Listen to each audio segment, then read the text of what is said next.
Welcome back to Criminally Human, where behind every headline is a person, a story, and a tragedy that didn't have to happen. Tonight we're not just talking about the Idaho 4. We're talking about the Sigma Chi Fraternity, the same frat house where two of the victims, Xana Kernodle and Chapin, spent the final hours of their lives before being murdered. Before we begin, for all of you intestinal parasites, in case you've missed the title or lack comprehension, this isn't about Bryan and him being guilty. This is about the fraternity. This is where you huff and puff at the screen in 3, 2, 1. Imagine huffing and puffing at your screen in real time while proving me right. Now that we got that out of the way, let's get into it. This isn't just about one tragic night in Moscow, Idaho. This is about a national fraternity with a long, disturbing history of hazing, violence, abuse, and death. And when you connect the dots, you start to see a much bigger picture. One where institutions fail, accountability is dodged, and young lives are destroyed in the name of brotherhood. Xana Kernodle and Chapin didn't just go out for a normal college night. They spent their final hours inside the Sigma Chi fraternity house. A house that isn't just about music, drinks, and parties. It's an institution with a dark record. A record of hazing, overdoses, assaults, deaths, and cover-ups that stretch coast to coast. That connection matters. Because when two victims of one of the most infamous crimes in recent history spent their last night inside Sigma Chi, it stops being just a footnote. It becomes part of the story. And ignoring it would mean ignoring a much bigger, much darker pattern. Some people might not want to hear this, but we have to say it. Xana and Ethan's last stop was the Sigma Chi fraternity house. And Sigma Chi isn't just a frat. It's a machine with a history of violence, secrecy, and scandals that stretch coast to coast. If we ignore that connection, we ignore the bigger picture.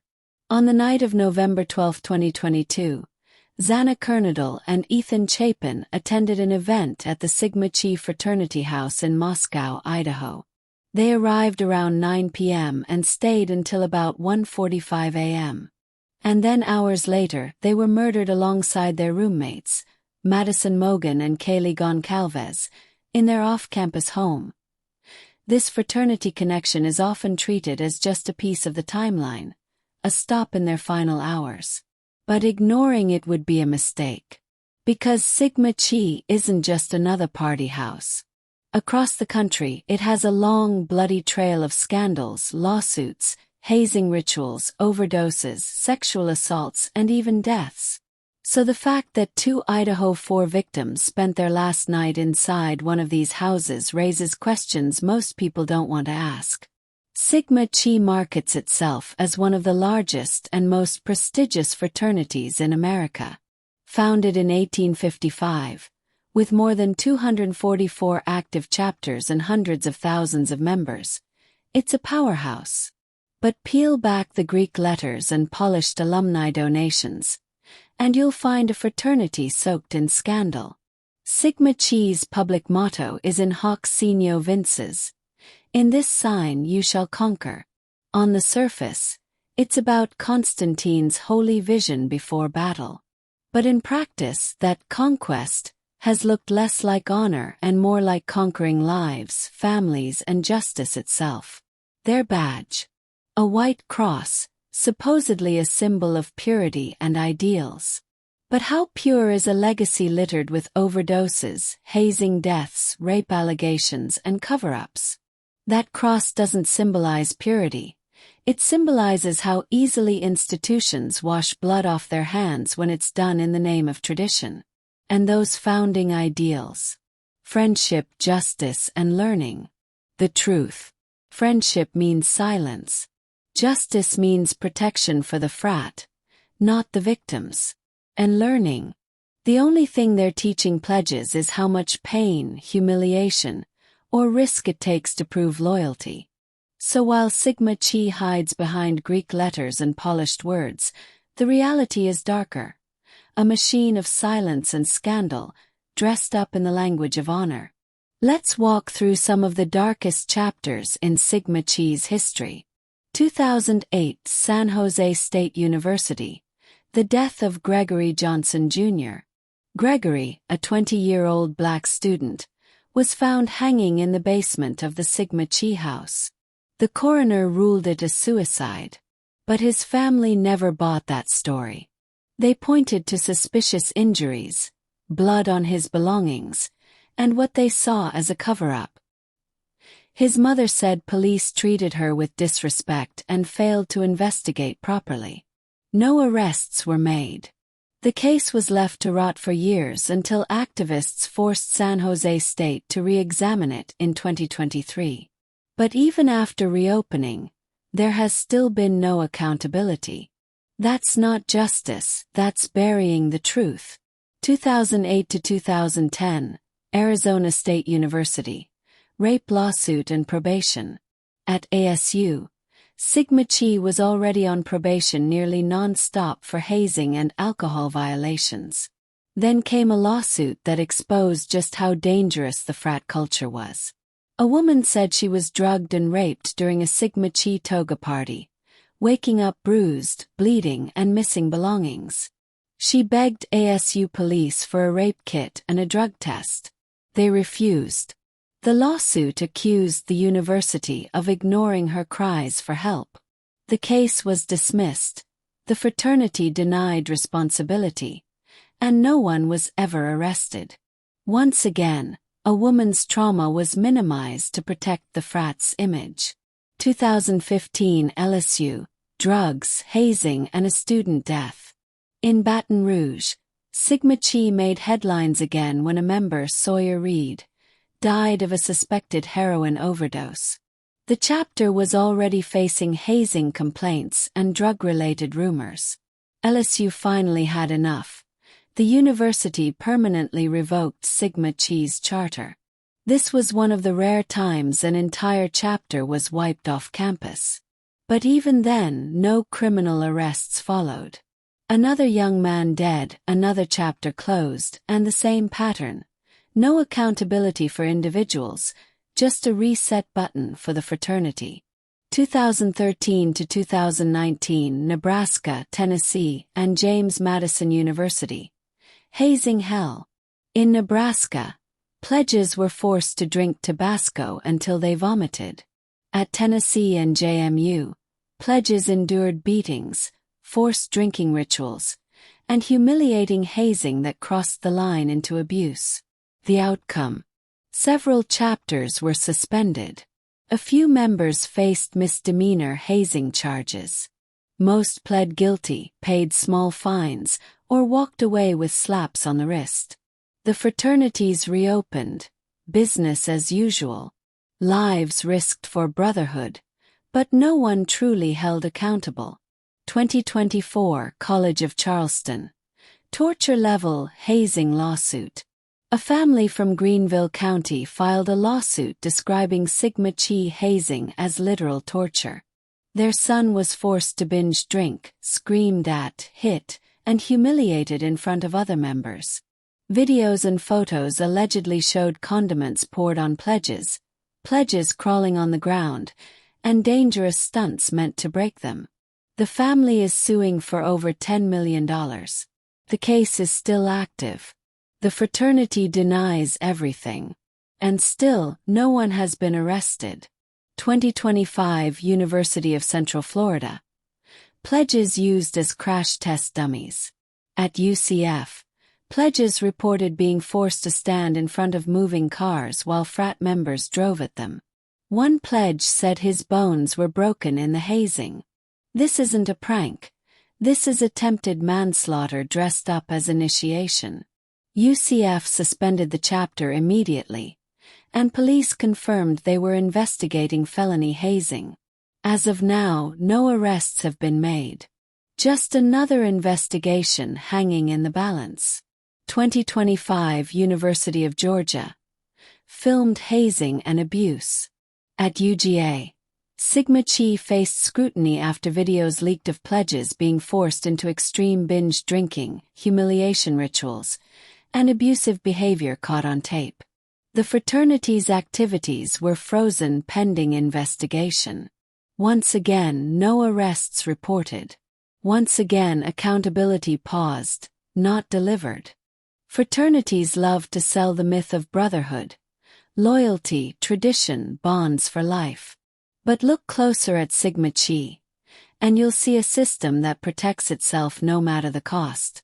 Gregory Johnson's death was brushed off as a suicide while his mother begged for answers. At LSU, a student overdosed and died, and the punishment was shutting down a house, not holding people responsible. At UCF, kids were being used as human speed bumps. And the outcome is always the same: suspensions, lawsuits, or charter revocations.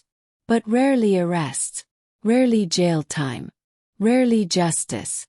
That's not brotherhood. That's a machine built on secrecy and silence, where the only rule is protect the frat, no matter who dies along the way. So what does this mean for Idaho? It doesn't mean Sigma Chi committed the murders. But it does mean that the culture surrounding Xana and Ethan on their last night alive was tied to a fraternity with one of the darkest records in Greek life. Xana and Ethan weren't just random students at a random party. Their last hours were spent in a space defined by secrecy, ritual, and silence. And if Sigma Chi has taught us anything through decades of scandals, it's that silence always protects the house first. These aren't isolated scandals.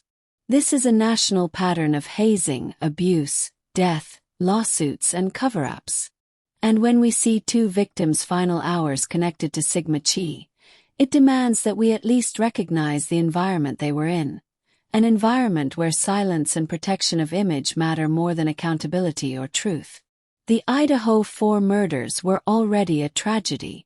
But when you place them against the backdrop of Sigma Chi's national reputation, you start to see how institutions repeatedly fail to protect students. Police mishandled the crime scene. Prosecutors cut deals that infuriated families.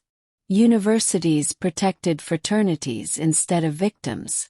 And Sigma Chi's history shows us this isn't about one house, one chapter, or one city. It's about a culture of recklessness protected by silence and denial.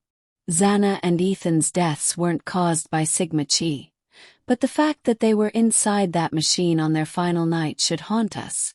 Because when patterns repeat, it's never coincidence. It's culture. When we talk about Sigma Chi's history, it's not just about individual scandals. It's about the cost of silence, year after year.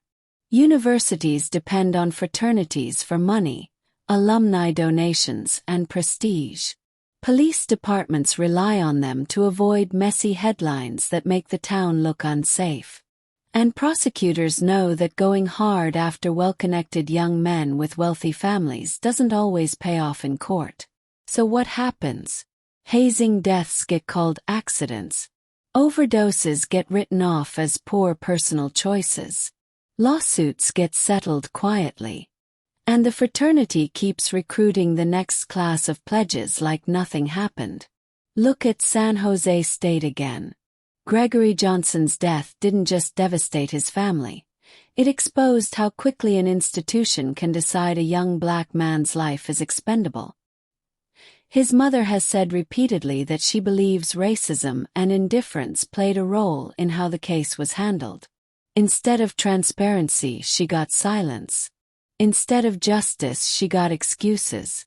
And even now, with the case reopened, the odds of accountability are slim, because the longer time passes, the easier it is for institutions to hide the truth.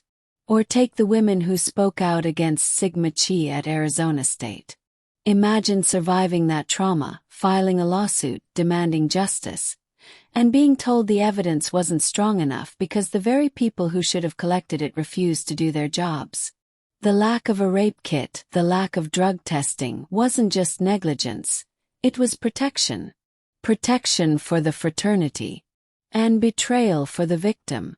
At LSU, a young man died of heroin use tied to Sigma Chi members.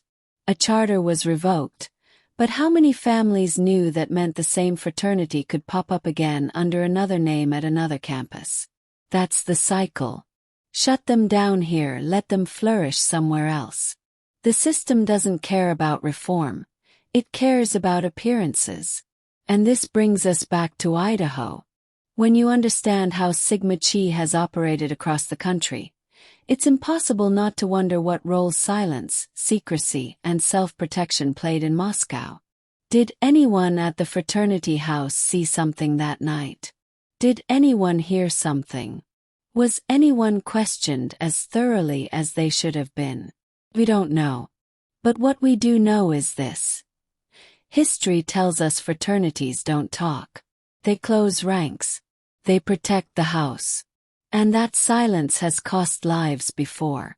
When you look closely at Sigma Chi, or really Greek life as a whole, you start to notice patterns that look less like brotherhood and more like a cult. Think about it. Blind loyalty, complete obedience to older members, secrecy that overrides morality, and rituals that are only revealed to insiders. That's not friendship, that's indoctrination. Hazing isn't random. It's ritualistic. Sleep deprivation, forced drinking, humiliation, and physical pain. These are all tools cults use to break someone down psychologically and rebuild them in the group's image. In Sigma Chi, pledges are forced through these trials to prove loyalty. And once you've been broken, once you've bled for the group, once you've suffered to belong, you're less likely to ever walk away, no matter what crimes you see or what lines get crossed. And here's the darker thought. What if some of these hazing rituals aren't just about breaking in pledges, but about moving members higher in the hierarchy? What if the violence, the secrecy, the humiliation serves a double purpose? Not just initiation but elevation. In many organizations with cult-like traits, blood rituals, abuse, and even death aren't seen as tragedies. They're seen as the price of power. It's the same playbook you see in groups like the Illuminati. Secrecy, hidden knowledge, staged suffering, and rituals that demand unquestioned loyalty if you want to move up. It's the same thing gangs do when they jump someone in, forcing violence and humiliation as a way to strip away individuality and rebuild obedience. Whether it's a street gang or a secret society, the formula doesn't change.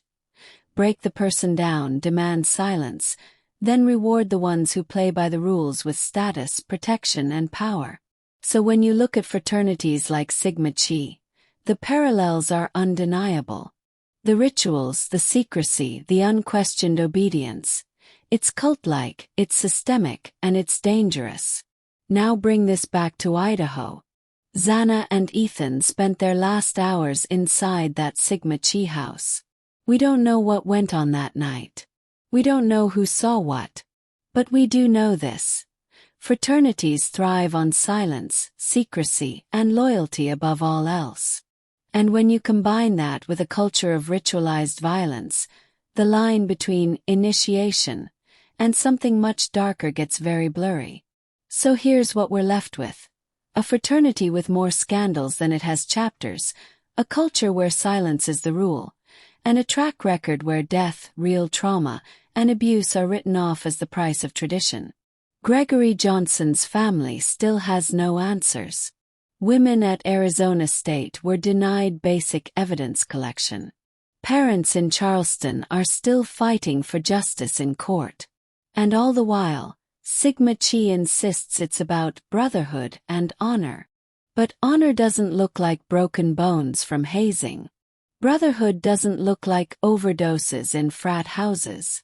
Tradition doesn't look like young women waking up bruised and bloodied in a place that claims to value respect. And it damn sure doesn't look like coffins piling up while the same fraternity continues to hold initiations every fall. That's why this matters. Because Sigma Chi is more than a party backdrop in the Idaho 4 case. It's a symbol of a culture that has destroyed lives from California to Florida, from Baton Rouge to Moscow. And until we start calling it out for what it is, not just boys being boys, but a system of silence, abuse, and denial, nothing will change. This isn't about smearing students. This is about demanding accountability from the organizations that profit off of their recklessness. This is about shining a light on the institutions that protect Greek life while burying victims' stories. And this is about refusing to let the cycle continue unchallenged. Because make no mistake, every time a university lets Sigma Chi off the hook, every time police refuse to press charges, every time prosecutors look the other way, they're sending a message. The message is that image is more important than truth, that tradition is more important than safety, and that your child's life is expendable if it means the machine keeps running. I'll end with this. If we're going to talk about trauma, let's talk about real victims tied to this fraternity. The families of Gregory Johnson Jr., still begging for answers. The young women at Arizona State who were denied rape kits and drug tests. The parents in Baton Rouge who buried their son after a hazing overdose. The pledges at UCF who were broken, literally, when they were used as crash test dummies. That is what we call real trauma and pain. And families left shattered. Not the selective tears and shaky voices of Ms. Tooth and No Tears. Whether you liked it or disliked it, this has been another episode of Criminally Human, where the truth has no filter. Make sure to like or dislike, drop a comment and subscribe. The more you engage, the further the truth spreads. Thank you all so much for helping to get the truth out.